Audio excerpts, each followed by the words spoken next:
Coffee time again, exposing the truth. Welcome to Coffee Time Again, exposing the truth. Dale at the microphone, the show that demonstrates how history repeats itself. He digs into the past, shows what happens, and how it is happening now. Follow the path of history to where it goes, then relate it to today to reveal the connections. The culture that forgets its history has no future. A history buff and loves to talk about it, going back as far as ancient Greeks and Egyptians and beyond. So grab your coffee, your chair, and listen to the show.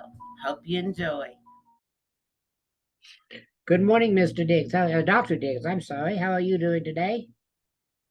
Doing well, Dale. Good to be with you. Good to be with you. I just want to introduce Dr. Diggs to y'all. His name is Dr. Stephen Diggs. He's a psychotherapist out of California, a good friend of mine for years. And I decided to interview him because he's got some interesting ideas that I'm intrigued by.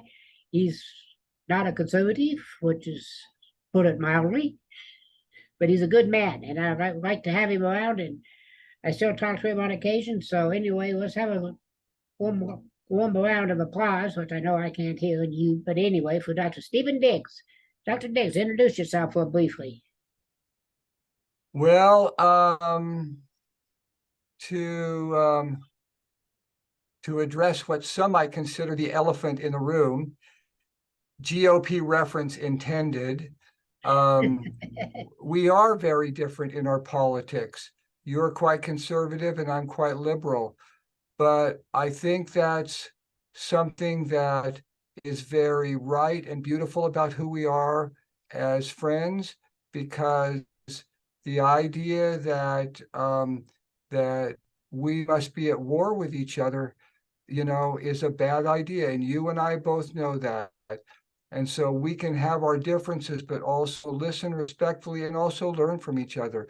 So I feel really proud of the relationship we forged, because never once has our different points of view caused our warm feelings for each other to come into trouble, and that's the way this country's going to go forward. And there's Churchill's famous statement: if you're young and you're a liberal, you have no heart, and if you're old and you're not a conservative, you have no brain. So you see, I'm just still really young. Except you have a heart and a brain. But I agree with you. We can disagree without being disagreeable about it. That's how we've Exactly. Operated for years. My biggest question I have for you to start off with is, what made a mountain boy like you become a psychotherapist? Well, I know that you're a man of faith, and so am I. So the short version is, God kicked my ass into doing it. Kind of like he did to me. Kind of like he did to me when I was a child. Exactly. Yeah, and I went into it when I was having severe problems. I have a very difficult childhood, and so I was having a lot of problems in living.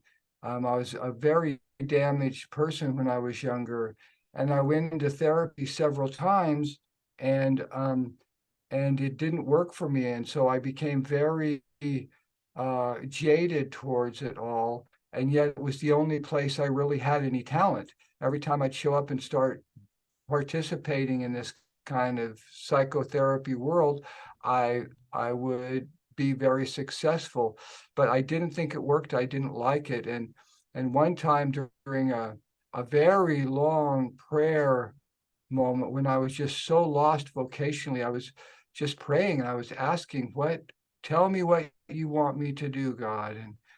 And God said, be a psychologist. And I said, no, I know you used to think that, but what do you want me to do now? Be a psychologist. And I prayed for 2 hours, Dale. For 2 hours I prayed, and nothing changed. It was be a psychologist, be a psychologist, be a psychologist. So finally, after a couple of hours, I just stood up and said, it was the middle of the night, it was out on my deck. I just stood up and said, okay, I'll do it, but I'm going to do it my way. I'm not going to do it that way that doesn't work, because I know it doesn't work, because I've been there. And in that moment, I had a very deep and very meaningful connection to the other side. And I just felt, God and the angels and everyone up there saying, that's what we want you to do it your way. And so I said, well, okay, then Yeah. let's go, let's do this. And since then, I've just followed my instincts. I've prayed a lot. I pray while I'm doing therapy all the time. And God has guided me to a way of doing therapy that is really works. And I'm very glad to have been the shepherd to his gift to us. Yeah, I can testify to your techniques are different because we met because I was one of your patients, and what you've done for me was an absolute miracle because we're both, and my faith helped me through it too. And of course, I kept pestering you for a month. Yes, you did. You were ready. Yeah, I was ready for something. So that's what happened. So you became a therapist, and you've been doing it for about 25 years now, isn't it? 30 years? Yeah, I mean, I've been off and on doing it since 1976, but I quit and I would go do something else and then I'd come back and then I quit because I was very dissatisfied with the shape of therapy. And I'm very dissatisfied today with the shape of most therapy. I think most therapy, sadly, is not very good. And it's not the therapist's fault. It's that the effort to make something truly innovative and truly ambitious hasn't been there. So Yeah, because I know that you're also teaching your methods to other counselors, including your own group that you have working for you in NICA therapy. yeah, and we actually got invited to come up to a big conference in Vancouver in May. And we're Wonderful. gonna Yeah, we're gonna do 3 presentations, which is really like a home run or a triple if you're a baseball person. But it's a very big honor, and we'll get a chance to start teaching. It's an international conference too, so it's a real kind of breakout Wow. moment for us. We're really happy about that. Isn't that awesome? I didn't know about that. I think that's just absolutely incredibly awesome. I think it's Thank you. fantastic. Thank you, Congratulations, Dale. Dr. Diggs. Thank you. Yeah, That's we're great. real excited. Yeah, we're real excited. How'd you get the name NICA therapy? Well, I follow, I work in psychoanalysis a lot, Freud and Jung and Kernberg and Kohut, those guys. That's the kind of the foundation of where I work. And those guys, especially in the old days, they like to take names from old Greek mythological stories. So the word narcissism comes from a story about this particular person called Narcissus, right? And he was a very arrogant person. And so they had a lot of those stories. So when we first started working well, we were working very well with borderline personality. And borderline personality are people who have big mood swings and they can't control their emotions and they're very clingy and then they're angry and then they're joyous and ecstatic. They're all over the place. And NICA is a mountain in Greece, where this one figure called Dionysus was born and raised. And he's like that. He just jumps all over the place. He has these big mood swings. And it's not bipolar. It's about going from ecstasy to grief to sadness to rage, all these places. And so we named it after him because of our success with borderline personality. Okay, so you worked a lot with, yeah, I familiar with borderline personalities. My sister was one, and it was rough. Yes. Yeah. Of course, you did extremely well Yeah. with And me with my PTSD. what's that? Said you did an extremely Yeah. good job with me and my PTSD, Good. which we don't need to go Very into good. details of that, but it was wicked. It took us a long time. Which Right. And the reason, yes, go ahead. no, I was just going to say it took us a long time, but isn't that normal? Take time for this to work properly. Well, yeah, and it's your story to tell, not mine. but you had a lot of trauma in childhood. And if you've had a lot of childhood trauma, then it takes longer to clean up that much PTSD and Mhm. damage.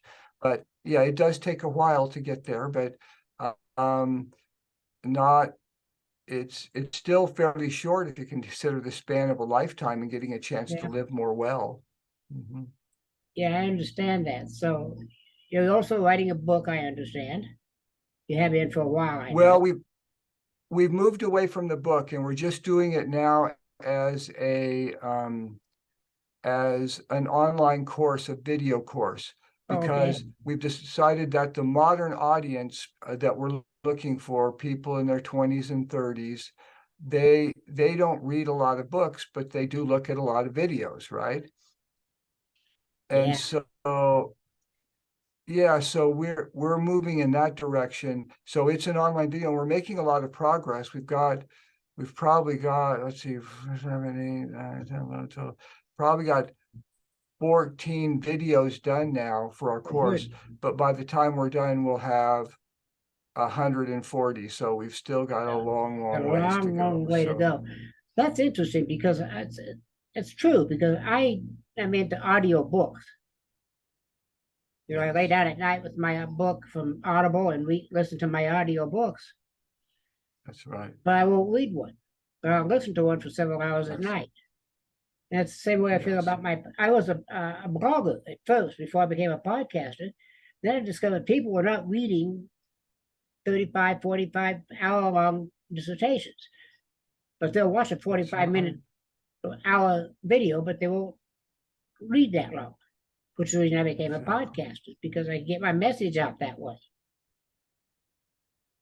Well, it's kind of obvious. Reading is very overrated, frankly, because in reading, what you get is a set of abstract symbols that you have to translate in your head to make some sense of them.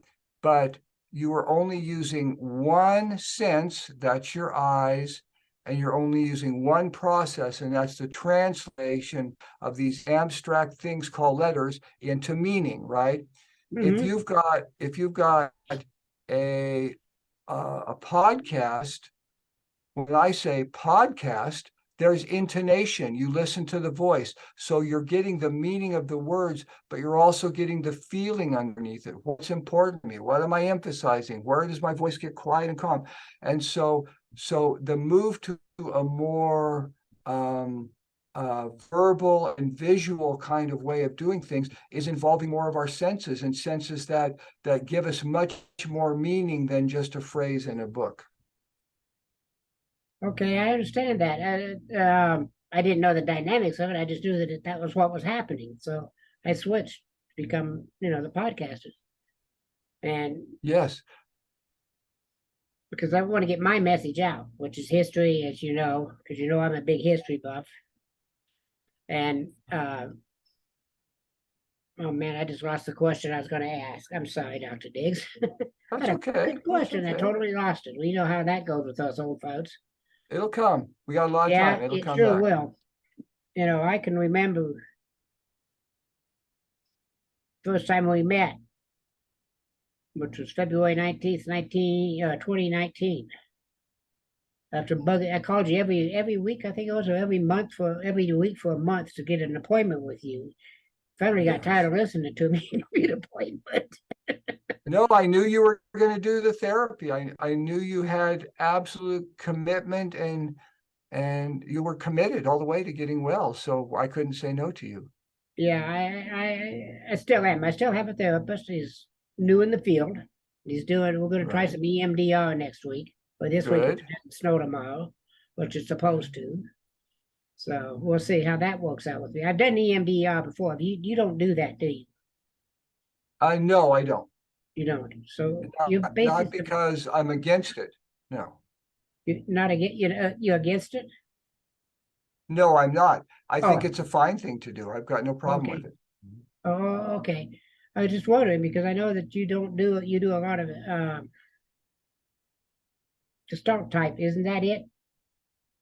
The empty chair. It's it's really a combination of a lot of different kinds of therapy, but empty chair work is part of it. That actually comes from a tradition called psychodrama. And the Gestalt people took it from psychodrama, but didn't give psychodrama credit. And I think I always believe in giving credit to the roots of where a method comes Okay. from. So I was just wondering how that worked out for you, because I know it's working for you wonderful. Because the success you yeah, had because of the it's hardcore just a matter of music you and can't. Yeah, you can't, I can't do everything is the thing. So I've had to select the things I don't do. And I decided there are plenty of people who do EMDR and do it well. There's no need for me to do that when other people can do that therapy. That's all yeah. that is.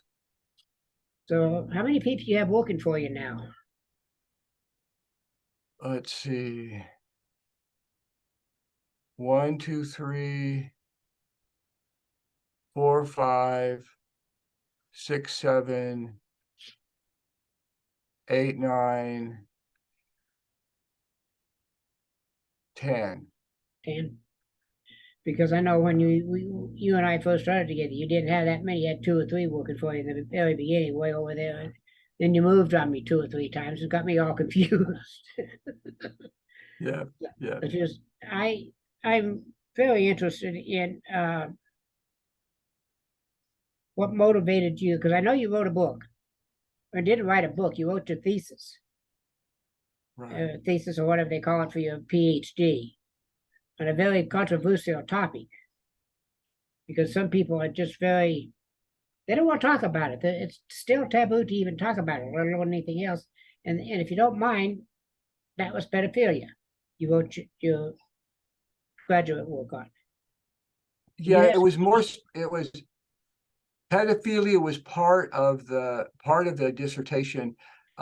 It was about incest, and when you talk about incest, you pretty much have to talk about pedophilia to some degree Yes. because that's the cause of a significant amount of incest. Yeah, Yeah, because you showed me the book and it was like 500 pages and weighed 50 pounds.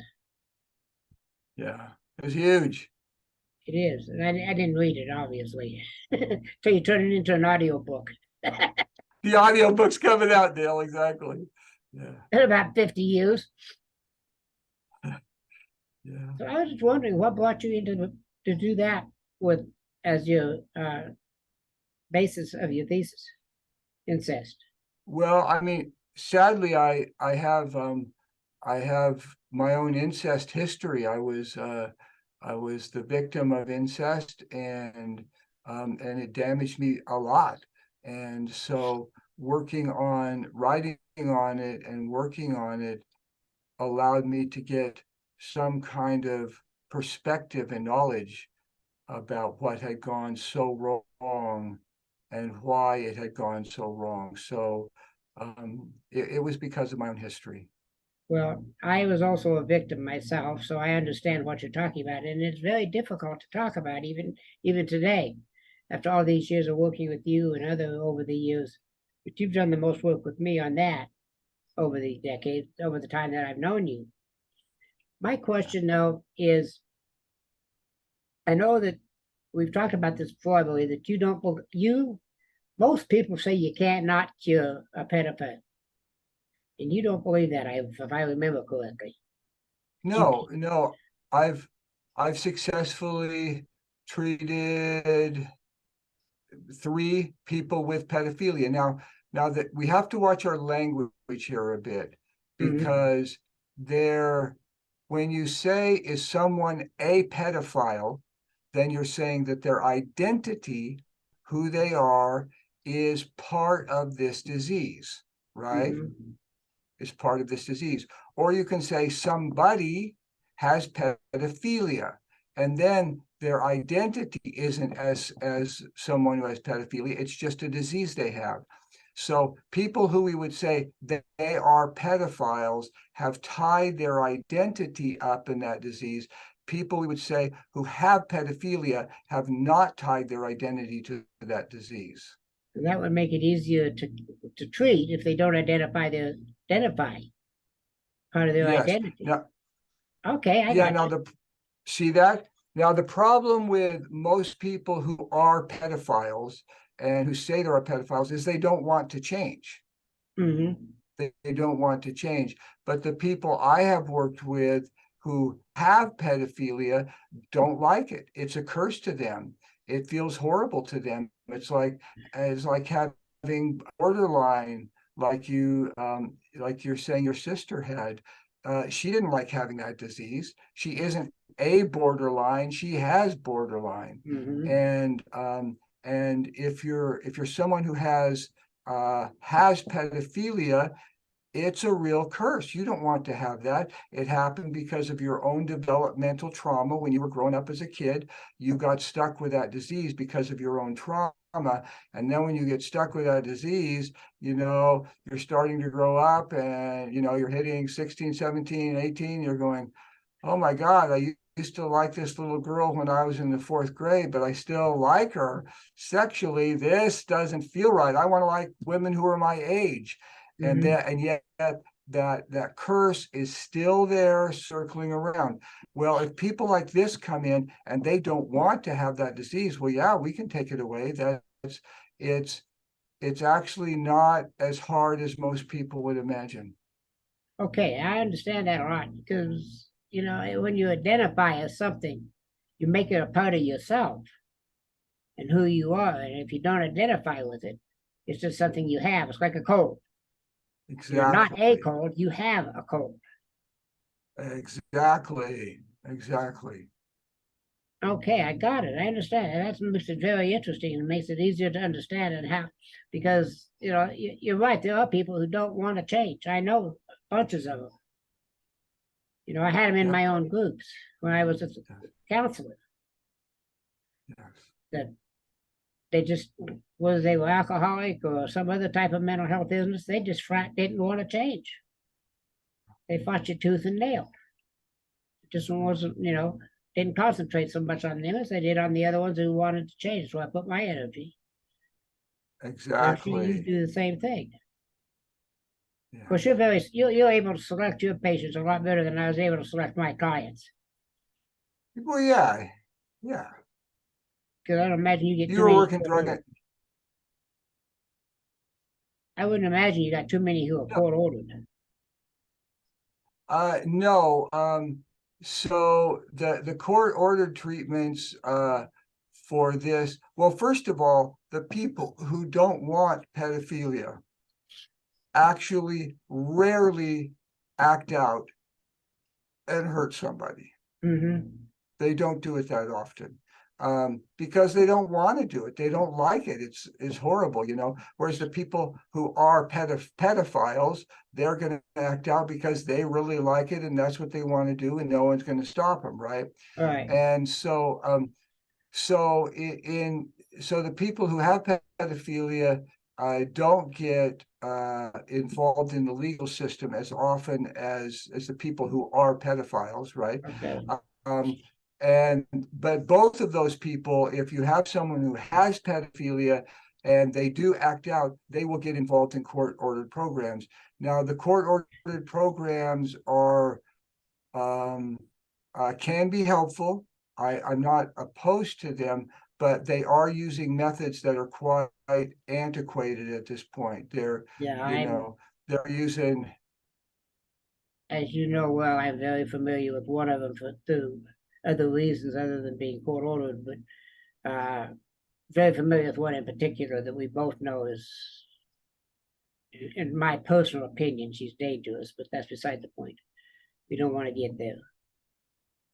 So Yes, but those programs are very dated. They're not using modern psychotherapy techniques at all. They use really antiquated techniques that the legal system likes because they don't have much sophistication.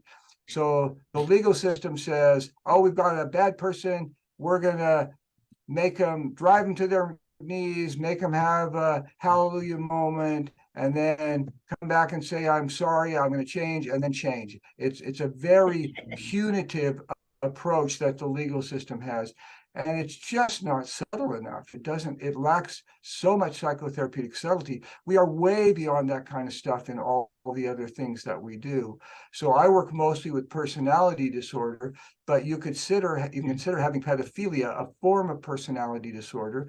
And we work with it much more subtly than that kind of, I've got a great example. I was working drug court a long time ago, and the drug court people used to just say, yeah, if they're gonna mess up, they're gonna pay the price until they are sick of paying the price, and then they'll change.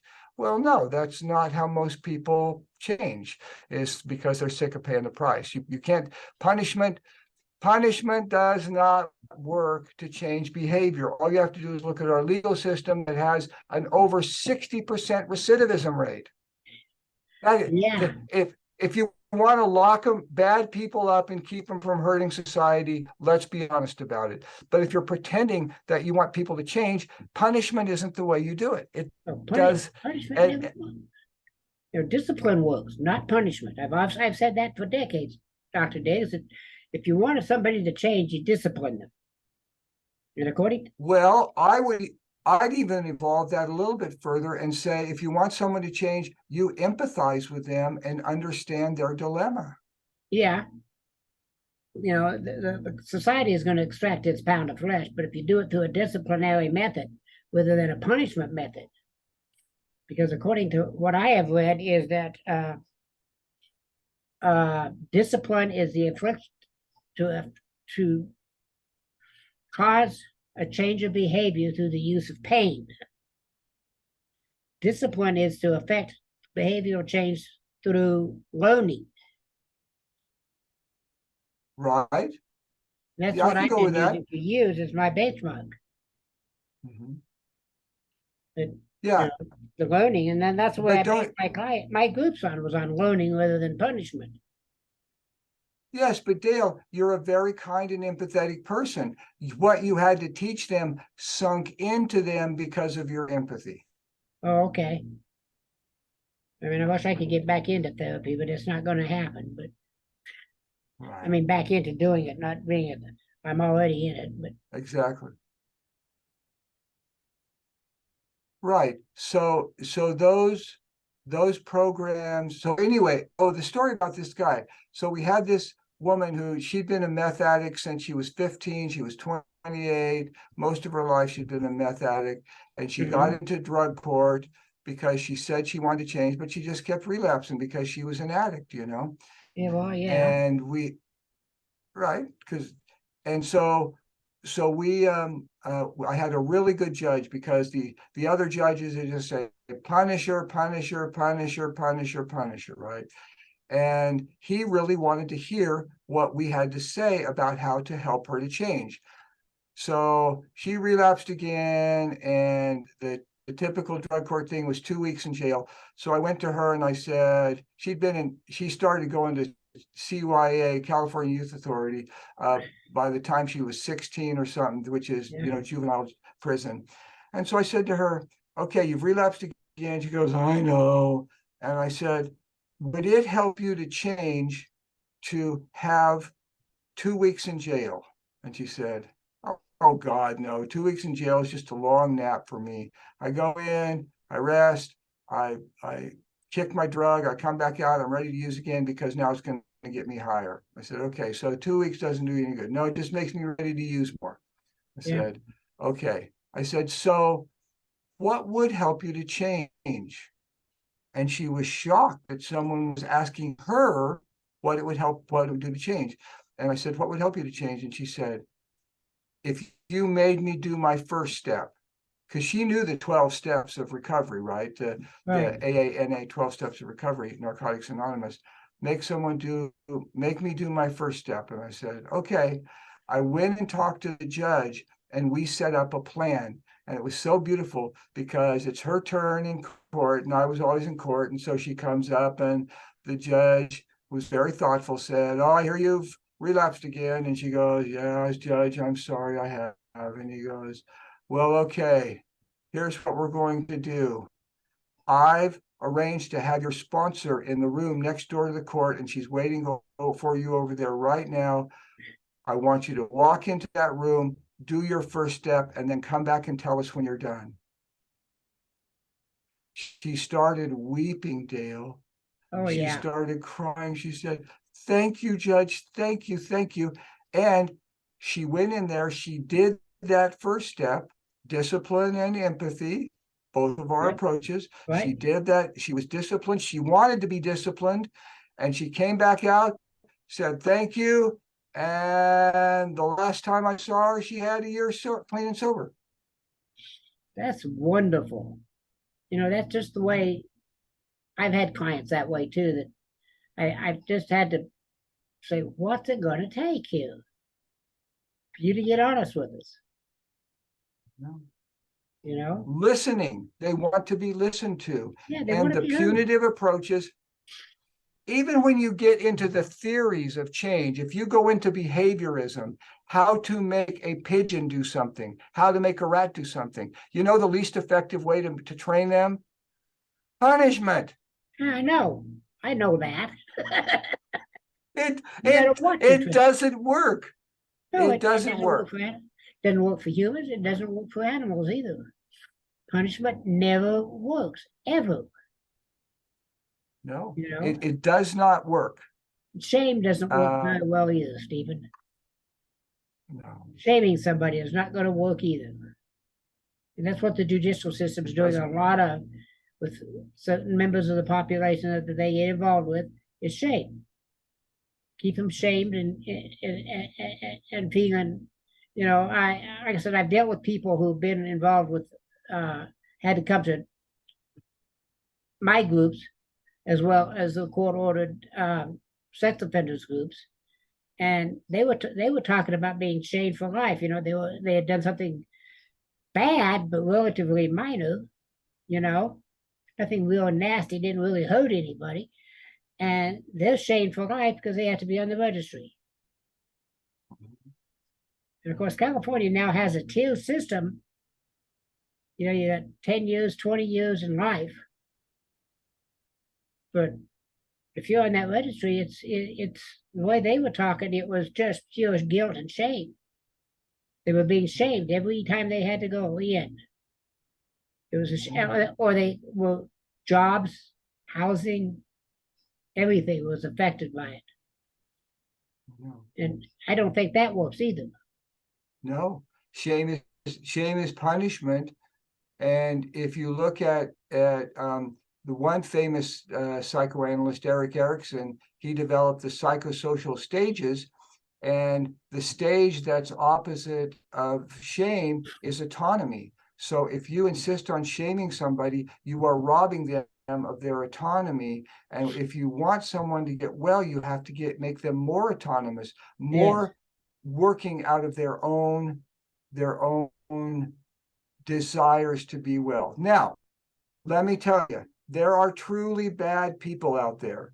There are pedophiles and sociopaths and murderers and Ponzi schemers and all those people. They're not going to change. This is a deep character in them. They don't want to change. They need to be locked up or killed so that society doesn't have to deal with them. I agree. And so you have to make a distinction between the people who that is their character, that's their nature. They're a pedophile. They don't have pedophilia.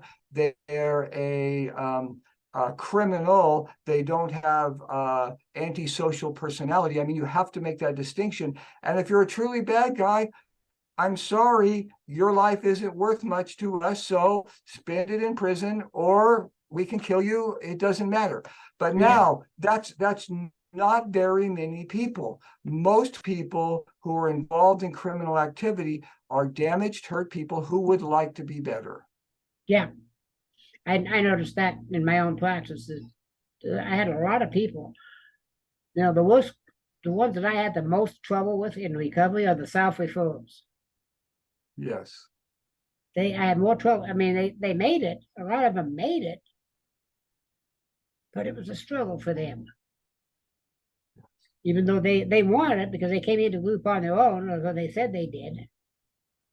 You know, boy, they struggled, but they worked their little hearts out. In fact, is Yeah. So, but it brings up the point. I mean, does it help? Does jail help at all? And I've no, got an answer for you. I don't know if you'll think it, but in my experience, jail has never helped anyone to stop doing something that's bad for them and bad for society. But the fear of jail has stopped many people, yeah, right? yeah, And some people only get afraid after you've sent them to jail. So let's send you to jail so you're afraid and you don't want to go back. Some people are naturally afraid of it. So, but see, that's different. The jail didn't change them. It's their own motivations that said, I don't want to do that. I don't want to go to jail. Therefore, I will be disciplined and do something else. yeah. I have a theory about fear. I don't know how accurate it is. I've been using it for years, though. Fear is a very powerful motivator Right? for a very brief period of time. Once the fear goes away, the motivation goes away. So you got to stay afraid That's right. to some degree, I would think, according to what you're saying, wouldn't they? Well, I think you're exactly right. There's a movement from the fear of consequences to the joy of living a healthier and more well life. Yeah. And good therapy will help someone make that movement, make that change. Yeah, okay. Because I keep telling people anybody can stay sober, given a period of time, given sufficient amount of fear. That's what Yes. drug court. Yeah. Even though we had here in Denver, we had an excellent judge and an excellent drug court system for about a decade till he retired, and then it went to pot, but literally. That's Yeah, it was good really deal. bad. I mean, most of his people were marijuana in that drug court, but it was very good. As a member of the as a member of the court, I could go before the judge for a particular client, say, this guy's doing such and such. He needs a vacation. Yeah. Or this guy's doing such and such. Yeah, he screwed up, relapsed, but he doesn't need any time off. He needs to be in my group this week, not in your jail. And Judge Meyer would say, okay, here's my sentence. They either got the time that I said for a vacation or they got time with my group, an extra 3 months, an extra 6 months with my group. Some of them were very upset about it, but in the end, they were happy because they got that monkey off their back. But I know one that I went into here. I didn't run into. They went to my boss. This is funny. And as we after wanted to come back to group, he says, we want to go to Dale's group. And Dale said, well, I'm sorry, but he retired and moved to California. And he said, he can't retire. He didn't fix me yet. That's right. Very good. Very good. As if I could fix anybody, of course. But it's Well, interesting that we agree so much on treatment and things, and yet we disagree on so many other things. yeah, but we're both rational people. Yeah.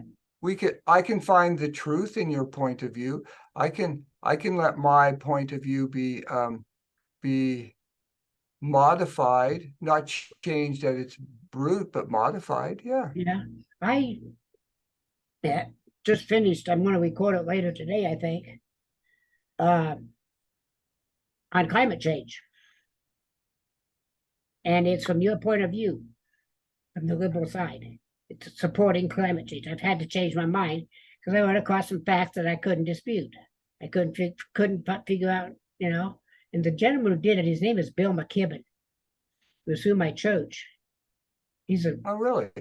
Yeah, he's a environmentalist and scientist, liberal. Right on. Yeah. High up in the Democratic Party, but what he said made sense to me, so I had to change my mind. I mean, Right on. So I think you'd like it if you get a chance to.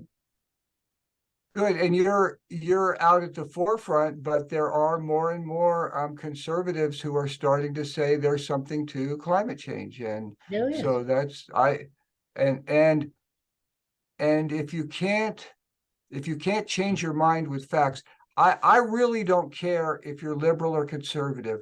I care if you can think critically about facts. Yeah. And I couldn't dispute these facts. I looked him up. Yes. I kind of checked him, and fact checked him, and he was right. And I'm going, oh well, I just. But here's something he didn't talk about that I found out about. You know who the first when the first discussion of climate change was made? No. 1200 BC. The Greeks were talking about climate change. What they were saying is, if we tear down this forest or we drain this swamp, is it going to bring more or less rain to the area? Yeah. They're talking about Yeah. climate change and way back when. That's This right. is not a new phenomenon, No. No. but it's interesting that's been going on that long. It's And actually, beautiful. Yeah. yeah, there was a gentleman, I can't pronounce his name. It's a Swedish scientist who actually published the first paper in 1896 about adding CO2 to the atmosphere and what would happen. Yeah. But you know what I don't hear anything about? And I've What? reached it and I can't find it, is what about all the ships and airplanes and other things that were destroyed during the wars of the 19th and 20th century, sitting at the bottom of the ocean leaking oil? What's that doing? Yeah. I know. I know. They talk about the surface stuff, the cans and the bottles and the things that go around the cans, and all that stuff. They talk about those plastic islands, and I agree they need to be cleaned up. But how about this? What are they going to do about all that? Yeah. Yeah. It just I makes bring it up sense. in the podcast. I bring it up and say, hey, what's going on here? So anyway, if you get a chance, you need to listen to that one, I would think. Stephen, Good. Good. Good. what's in your future?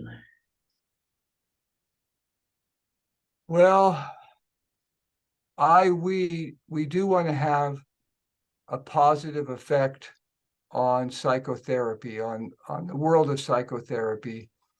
And we're going to do it by understanding some of the facts, thinking critically about the facts.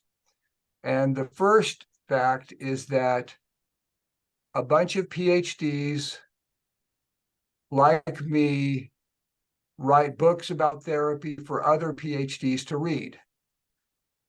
And so PhDs writing books for PhDs. And a PhD rarely thinks about the actual needs of the people who do most of the therapy.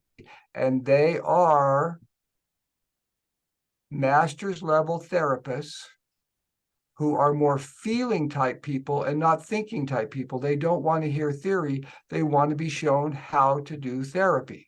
Mm-hmm. And they want to be shown directly how to do it. So about 80% of the therapy in our world is done by master's level people. Most of them are women. Most of them are feeling type people. They're very nurturing people, but they don't want to hear some big story about the theory of psychopathology from, psychoanalysis. They want to say, oh, here's how you do it. And my metaphor is that I'm like an architect and you're a contractor. And you don't want to read some big architectural manual that I'm using to do stress and stress tolerance. You want me to hand you a blueprint so you can build a house. Right. And you are better than me at building that house. Most of the therapists we hire are better than me at therapy. They're more talented, they're more empathetic, they're more engaged. And so we are designing this program to speak directly to those people and teach them very sophisticated ideas, but put those ideas in a blueprint that they can put right to use and start doing therapy. So that's the plan. That's what you're working on. And Yeah. knowing you, you're probably pretty darn successful at it with your own staff and the other people through your videos. Do you want to tell people where they can get It's those videos? Yeah, they're not completed yet. We're putting Oh, them in a course, so they're going to be part of an online course that you'll be okay, able to connect to through our webpage, nicotherapy.com. But that course in a very partial form won't be up and running for another about 2 or 3 months, but it will okay. be up in that time. Yeah. Yeah, so but they can check at nicotherapy.com to see what it Yes. comes up. And if you'll let me know, I'll get it in my Yeah. the closest podcast I got to it. Now what Yeah. That's absolutely. so I Absolutely, think I it's would let you great know. that we've been friends for so many years and we still talk. I think that's marvelous that we still Yes. get along so well, despite you being a liberal,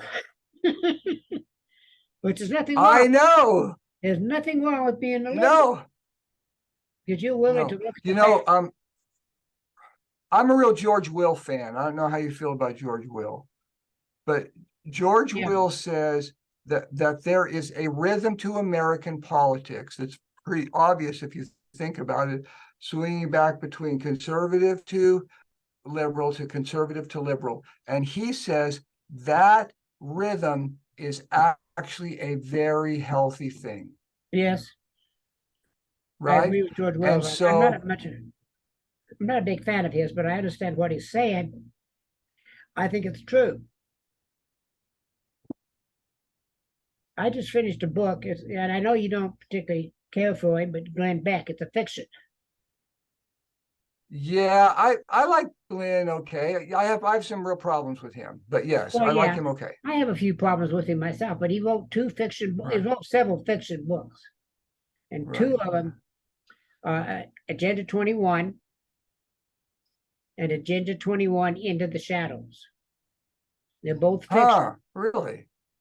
Uh-huh, The basic premise is the United Nations takes over the world uh-huh. based on what they call Agenda 21. Right. And it's the humans are locked up in little conclaves called compounds, and everybody, all the animals are free. All the zoos are emptied out, and it's protected. Everything's Oath Protection Agency is manhunters. If they escape the compounds, they send these Oath Protection agents after you. And it's the story of one family that makes an escape. The first one and the Uh-huh. second one is carries on and how they finish their escape. Yeah. I just finished reading them. They're long, but they're pretty. I didn't Good, read them. I had them read to good, me. I think they're pretty darn good books. good, Glenn. Good for you. So if you get a chance and you feel like it, go ahead and take a gander at them. Okay. That's a Because I good have, recommendation. you bet. I've been recommending that book a lot to a lot of people because both of them because I think they're really good books and they're fiction, which Mhm. I'm not a big fan of fiction. I read Right. what am I reading now? Conform. It's about Common Core and its education system. It's by Glenn Beck, but it's Common Core Oh, uh-huh. and the problems with our education system. Which is, to me Yes. is making a lot of sense the way he's talking about it. But that's what I'm reading right now, or listening to right now. So, but Yeah. anyway, Well, you get any, I know you don't yeah, I take mean, any as a liberal, Yeah, go ahead. I can tell you, I think the education system is really bad. So I don't see any problem disagreeing with conservatives on that. It's really bad right now. It is really bad, and Yes. I, I, I wish I didn't have. I'm glad. I wish I had my grandchildren through school. Got a couple of them through now, but even it's too late. They've been brought up in this with that type of common education of Common Core, Mhm. which the people in Poughkeepsie, Illinois, do not learn like the people in Chico, California. There's two different cultures. Yes.